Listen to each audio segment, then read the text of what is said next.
잠언서 27장 23절로 27절의 말씀은 주석들마다 다 다르게 좀 표현되어 있지만 성실한 삶에 대한 얘기를 해요. 우리 신앙인들은 어떤 삶을 살아야 할까? 그렇게 질문을 한다면 이렇게 살아야 된다. 앞부분의 내용들은 인생을 사는 데에 어떻게 사는가, 어떤 종류의 사람이 있는가, 악한 자의 모습도 있고 또 하나님이 원하지 않는 삶의 모습도 있지만 그러나 신앙인들은 이렇게 살아야 한다. 옆에 분에게 한번 그렇게 인사해, 나처럼만 살면 돼. 근데 어째 반응이 좀 그래요. 누구든지 간에 내가 롤모델이야 라고 말한다면 좀 부끄러워해요. 그건 사람들이 대부분 갖고 있는 거예요. 그러나 사도 바울이 에베소서, 골로새서, 서신서에 보게 되면 어떤 사상이 있냐면 하나님이 우리에게 이미 줄 거 다 주었다. 그러니 믿음의 눈으로 보게 되면 이미 주신 것을 볼 수 있는 믿음을 달라고 기도해라. 이미 주신 것을 보고 그것을 누릴 수 있는 믿음이 너희들에게 있다. 그래서 심지어 에베소서, 골로새서 뭐라고 하냐, 내가 하나님의 얼굴입니다.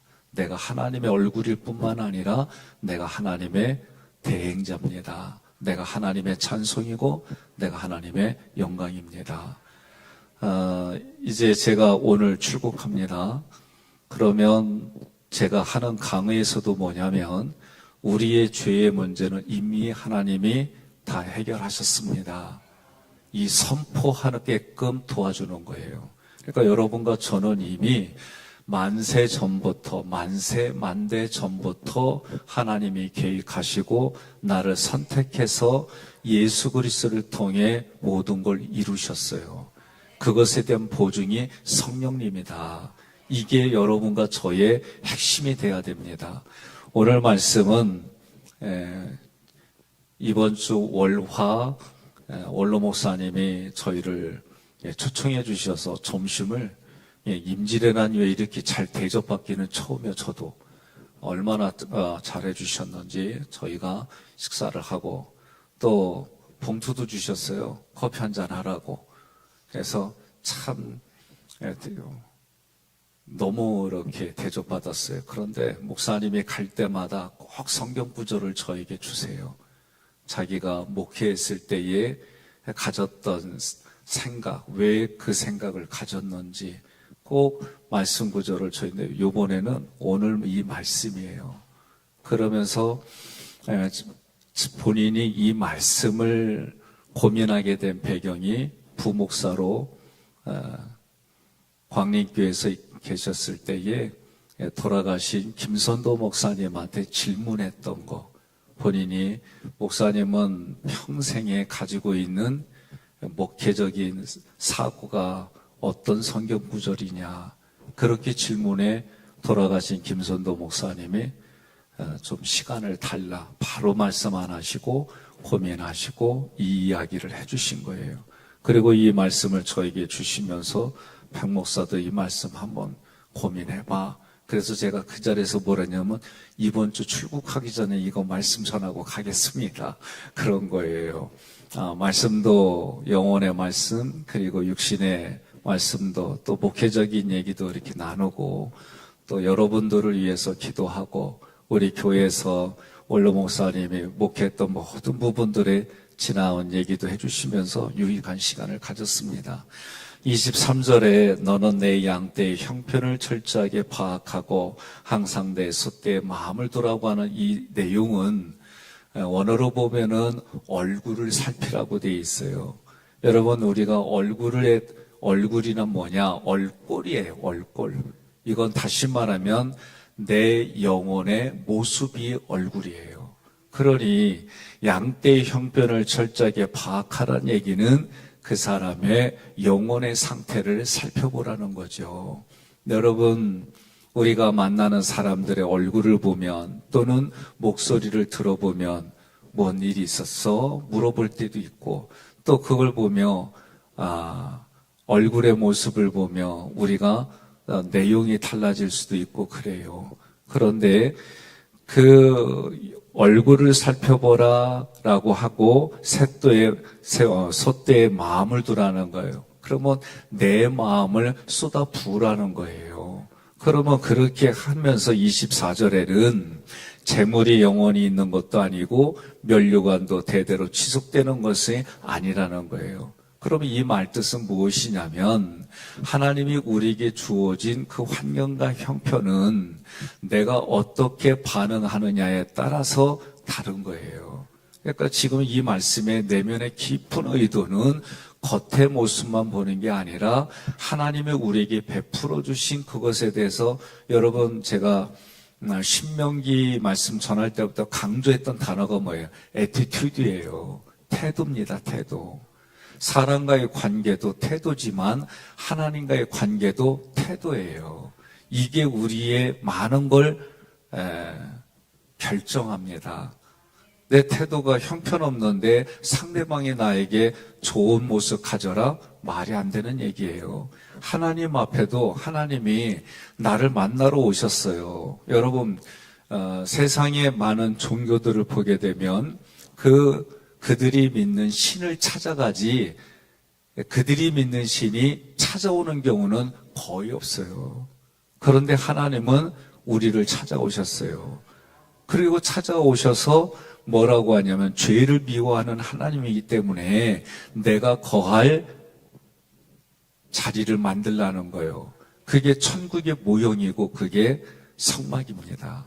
그러면 그 천국의 모형에서 여러분과 저는 지성소에서 하나님과 교통하고 교제하는 거예요. 그럼 교통하고 교제하는 게 뭐냐? 그게 레이기입니다. 레이기에서는 16장 17장을 근거로 앞부분에는 하나님을 만나는 5대 제사, 그게 예배예요. 그러니까 이 시간 여러분들이 오셨다는 이 말은 하나님을 만나러 오는 내 모습이 되는 거예요. 그러면 만나서 뭐 하라고? 하나님의 말씀을 듣고 그분이 원하는 수준에서 우리가 교통하고 교제하는 거예요. 이게 우리의 모습입니다. 그게 신앙생활이에요. 신앙생활의 목적, 신앙생활의 목표가 뭐냐? 내가 예배드리는 목적이 뭐냐? 내 신앙생활의 목적이 뭐냐? 그러면 그거는 영어로 goal, 우리의 마지막 목적은 하나님 만나는 거예요. 이게 성경이 우리에게 가르쳐주는 본 모습입니다. 그러니 내가 이 새벽에 왔을 때에 실제로 여러분의 삶에, 저의 삶에 어려움이 있을 수 있어요. 그 어려움을 위해서 기도해야지요. 그런데 누구 앞에서 기도하는 거예요? 하나님 앞에서 기도하는 거예요. 구약의 말씀을 여러분들이 곰곰이 읽어보면 어떤 사건, 상황들마다 마지막 얘기는 뭐냐면 나는 너의 여호와 하나님이 됨이라. 이거예요, 이거. 모든 성경의 마지막은 뭐냐면 나는 너의 하나님이다. 그 하나님이 너에게 어떻게 해주느냐? 이게 구약의 모든 말씀의 문단의 장례에 나타나는 거예요. 신약도 예수가 그리스도입니다. 그 그리스도가 나에게 무엇을 하셨느냐? 이 얘기가 신약의 내용이에요. 그러니 오늘 말씀에서도 내면에 흐르는 건 뭐냐? 하나님이 나에게 그렇게 베풀어 주신 하나님과의 나의 관계가 누구에게, 이웃에게 그렇게 가라는 거예요. 그러니 제가 기도할 때마다 뭐요? 나를 통해 하나님의 모든 것이 흘러가는 유통의 복이 있게 해주세요. 이게 중요한 거예요. 나를 통해 누가 드러나는 거예요? 삼일째 하나님이 드러나는 거예요. 그런데 많은 자리에서 자기 자신이 드러나야 되고 자기 자신의 요구대로 해야 되고 저도 마찬가지예요. 올라올 때마다 성막 기도한다고 제가 그랬잖아요. 잠깐. 그래서 앞에 물두멍 뒀어요. 물두멍은 뭐예요? 나 자아를 씻어내는 거예요. 하나님의 자리에서 내가 하나님처럼 대접받고 내가 하나님처럼 한 건 없는지. 그렇다고 해서 우리가 사람과의 관계 속에 질서는 있어야지요. 그러나 내 속에 하나님 자리에서 내가 하나님처럼 살아간 건 아닌지 그런 자아를 내려놓는 거예요. 성소에, 지성소에 와서 크게 보면 이거에 우리는 구원받았어요. 죄의 문제와 나의 자아를 씻어내고 공급받고 교통하고 교제하고 그래서 그 임재에 동행하는 것, 이것이 우리 삶의 모든 원리예요. 그럼 그런 가운데에 어떻게 해요? 이 땅에 재물의 마음 둘 이유도 없고 권력의 마음 둘 이유도 없고 때로는 그게 필요해요. 또 그곳에 은사가 있고 그 일을 해야 될 사람들에게는 필요해요. 그러나 어떤 일을 하던 내 마음속에서는 삼일째 하나님을 만나는 게 목적이다. 만나서 교통하고 교제하는 게 우리에게 필요한 거예요. 25절에 보니까 풀을 베고 나서 새움이 돋고 다시 산에서 꼴을 베게 될 때 우리가 늘 이런 연속상에 있어요. 여러분과 제가 직장 생활하고 가정에서 그리고 모든 일들이 쳇바퀴 돌듯이 돌아가요. 그런 역사가 누가 주신 거예요? 하나님이 주신 거예요. 특히 이스라엘 백성들에게 하는 얘기가 뭐냐면 내가 너희들을 애굽에서 끌어내서 너희 신발이 닳게 했느냐, 너희 옷이 헤어지게 했느냐, 음식이 떨어지게 했느냐, 나는 너희를 애굽에서 구원한 여호와 하나님이라. 그러면 오늘 지금을 살아가는 우리들도 마찬가지예요. 각자가 절대적인 가치 또 상대적인 가치 때문에 우리 마음이 기뻤다가 슬펐다가 이랬다가 저럴 수도 있어요. 그러나 여러분과 저는 성경의 모습을 배운 대로 어려우면 하나님이 이 고난의 날을 보냈습니다. 이 고백 나오는데 저도 오래 걸렸어요. 어렵고 힘든 일이 있으면 내가 뭘 잘못했다고 이곳에 밀어놨디야.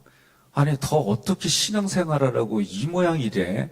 이런 반응이 아니라 하나님이 정말 이 어려운 상황까지 나를 이끄시고 보내신 의도가 있지요. 이걸 통해 깨닫는 그 마음을 주셨잖아요. 그래서 그 일들 속에서도 하나님이 허락하셨으니 하나님이 해결해 주십니다. 하나님의 때가 하나님의 방법으로 나에게 계획하신 일들이 이루어집니다. 그리고 이 고난을 통해 내가 깨달아진 것이 고백이 되어지고 그 고난이 다시 하나님의 일을 해나갈 수 있는 힘이 되고 근거가 되는 거예요. 그래서 우리가 성경의 구조도를 공부하는 이유는 다른 거 아니에요. 여러분, 그런 구조도를 가지고 있으면요, 내 신앙생활의 위치가 보여요. 그러면 그 자리에 어디에 있던 것이 파악이 되어지면 하나님이 어떻게 해결해 주실지 기대가 돼요. 그 기대가 되면 여러분, 기도에 힘이 실리는 거예요. 그리고 그 기도하면 성령이 역사하세요. 그리고 우리는 기도 응답으로 살아가는 거예요. 26절부터 27절에 보면 내가 그렇게 하나님 앞에 내가 유통의 복이 흘러가고 나를 통해 그 모든 것이 흘러간 결과를 얘기를 해요. 그러면 어린 양의 털은 옷이 되고 염소는 밭에 살만한 값이 되고 염소의 젖은 풍족하고 온 가족과 하녀들이 다 먹고도 남을 음식이 된다. 육체의 모습으로만 볼 문장은 아닙니다. 이걸 통해서 우리가 깨달아야 될 건 뭐냐면 내 영혼이 하나님 앞에 하나님의 때로는 성경을 보면 부부의 모습으로 또는 주인의 모습으로 때로는 나에게 절대권자의 모습으로 하신 그 하나님의 역사를 얘기하는 거예요. 그러니 여러분과 저는 뭐예요? 하나님이 약속한 대로 불꽃 같은 눈동자로 나를 지켜주시고 나를 택했으면 하나님이 마지막까지 책임져 주셔서 우리의 삶이 이와 같은 부요함이 풍요로움이 있게 해주시겠다는 거예요. 여러분, 예수를 믿고 예수와 교제하면 예수 그리스도의 부요로운 그 모든 것이 내 마음에 내가 깨달아지고 그 부요함이 나에게 넘치는 거예요. 성경의 어느 곳을 보더라도 이러한 일들을 통해 하나님이 보여주시고 깨닫게 해주시고 알게 해주시는 게 있습니다.